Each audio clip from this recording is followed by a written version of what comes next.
Over to my colleague, Colonel Qureshi. नमस्कार।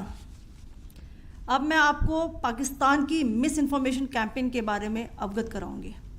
पहला, पाकिस्तान ने यह क्लेम किया कि उसने अपने JF-17 से हमारे S-400 व ब्रह्मोस मिसाइल बेस को नुकसान पहुंचाया, जो कि बिल्कुल गलत है। दूसरा, उसका ये भी मिस इन्फॉर्मेशन कैंपेन था कि हमारी एयरफील्ड्स जो कि सिरसा, जम्मू, पठानकोट, बठिंडा, नलिया और भुज में हैं, ये उसका मिस इन्फॉर्मेशन भी बहुत गलत है।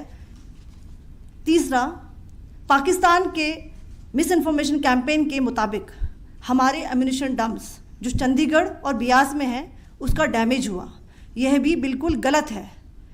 हमने आपको मॉर्निंग ब्रीफिंग में बताया था विथ फैक्ट्स एंड फिगर के साथ कि ये सारी चीज़ें बिल्कुल सही सलामत हैं।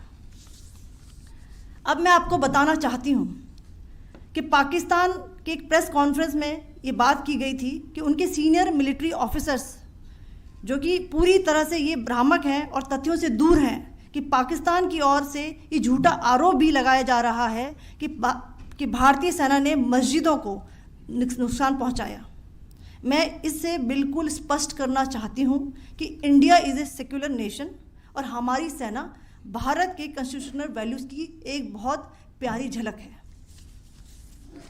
इंडियन आर्म्ड फोर्सेस ने पाकिस्तान को बहुत भारी नुकसान पहुंचाया, उनके मिलिट्री इंफ्रास्ट्रक्चर्स को, चाहे वो लैंड एसेट्स हों या फिर उनके एयर एसेट्स। यही नहीं, इंडियन आर्म्ड फोर्सेस ने पाकिस्तान की एयरफील्ड्स स्कर्दू, जकोबाबाद, सरगोदा और बुलारी को बहुत नुकसान पहुंचाया।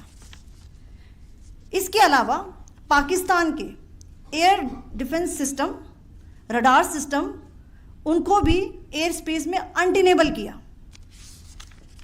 यह भी बताना चाहती हूँ कि लाइन ऑफ कंट्रोल के पास पाकिस्तान के command and control logistic installations और उनके मिलिट्री इंफ्रास्ट्रक्चर्स, मिलिट्री पर्सनल्स का इतना भारी नुकसान हुआ कि पाकिस्तान की ऑफेंसिव व डिफेंसिव कैपेबिलिटी को नष्ट कर दिया गया।